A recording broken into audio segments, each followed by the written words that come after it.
Hey y'all, it's Thursday, so it's my turn to post, and I'm going to answer the topic surrounding Western music.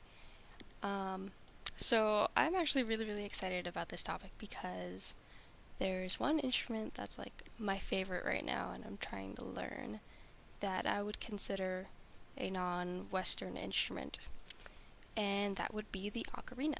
So last semester in Music 110, um, I did a research paper about the ocarina, and basically, it's an instrument of the world because it has no specific origin to any specific country, and every corner of the earth has some early form of the ocarina in their early instrument history, whether it's like a little sphere with one hole in it or two or four, if you could only get two pitches out of it. But anyway, they come from all over the place, and now I'm actually going to show you my ocarina.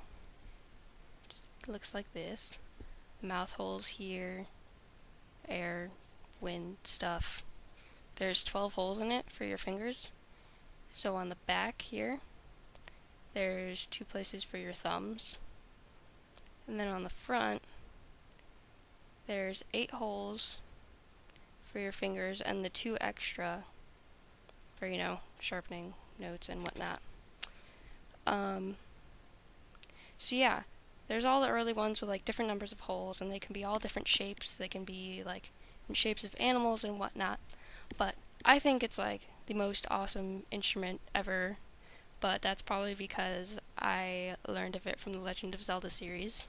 You can see my little Legend of Zelda lanyard here. But yeah, doing the research paper on it last year was really cool because I got to learn about all the different purposes the ocarina was used for in different cultures, way back in time.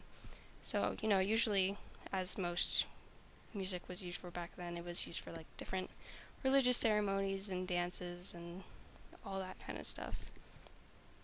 But yeah, it's just like a little flute. It kind of sounds like an owl.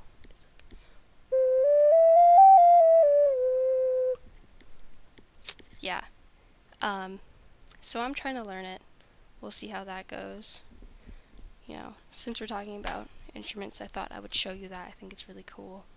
So other than the ocarina, which, doesn't really have a country of origin, which is probably the coolest thing about it, but there are other types of music that do have countries of origin that I'm into. And I actually learned about all of these last semester in Music 110, and I hadn't heard of them before, except for one instrument, which was really interesting to me because I really had no idea. I knew music in other countries existed, but I never heard it. And the fact that when I heard it, I really liked it was kind of opening a new world for me. And yeah, so there's the Indian sitar, which we all know. Yeah. So I basically am really into all the string instruments. What a quinky dink, considering I'm a violist. But there's the Indian sitar, which we all know. It's like a little guitar stringy thingy. I think it sounds really awesome. I like the timbres of all these string instruments. There's the Chinese guqin and the guchang, which are horizontal zithers. You put one finger down, pressed on the string for the pitch, and the other hand you strum the strings. There's the Japanese koto.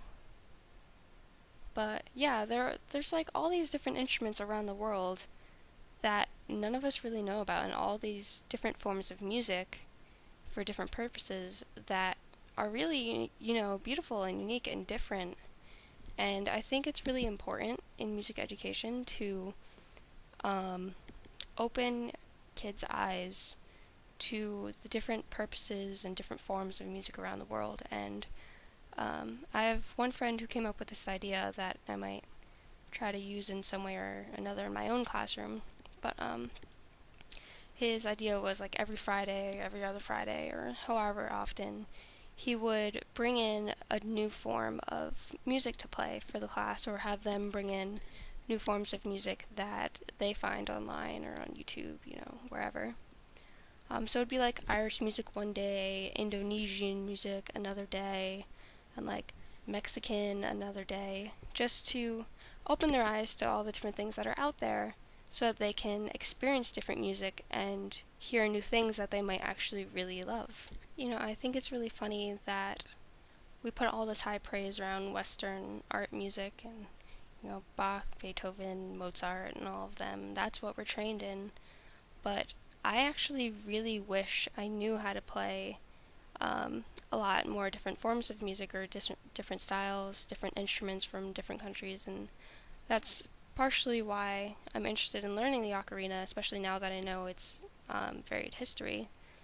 And I was actually thinking next year of not being an orchestra and joining like a gamelan ensemble or something like that, just to try something different. And I think it'd be really good if I was able to show my students what else is out there in the world and have them appreciate different cultures and teach them, history through music.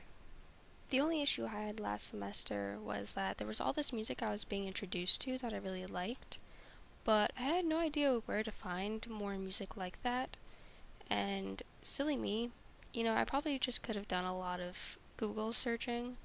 I've been doing that before recording this video, and there's a lot of stuff out there that I have found that I'm actually really into, and hopefully I can like create playlists to listen to and download music.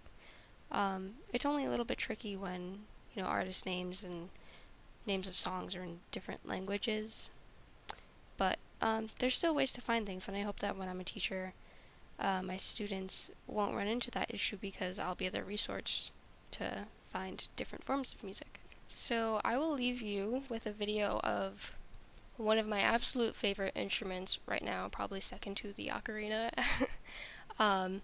It's called the theremin, and my TA from Music 110 last semester showed this to me. And there's a video on YouTube of a guy playing the theremin, and the song he's playing is the theme from Zelda, so I was like, this is awesome. Basically, the theremin is like, it's an instrument that you don't touch at all. So there's like a block of wood, and then there's two metal like post things, one going up and one out the side. One hand controls the dynamics, and the other one controls the pitch. And the way the theremin works, it like sort of measures the distance that your hands are away from the metal post things, and then it translates that into dynamic or frequency. And then, it's attached to, what are they called? Amplifiers. And it's, an electronic instrument. So I will attach the link to this video, and I highly, highly, highly, highly suggest you watch it because it is absolutely amazing, and this instrument will blow your mind. I'm not sure if it's considered non-Western or not, but it comes from Russia. That's all that I really know, and I haven't heard of it until my music history class, so I guess it's kind of, an out there, quirky instrument. So hope you enjoyed, and I'll see you guys around.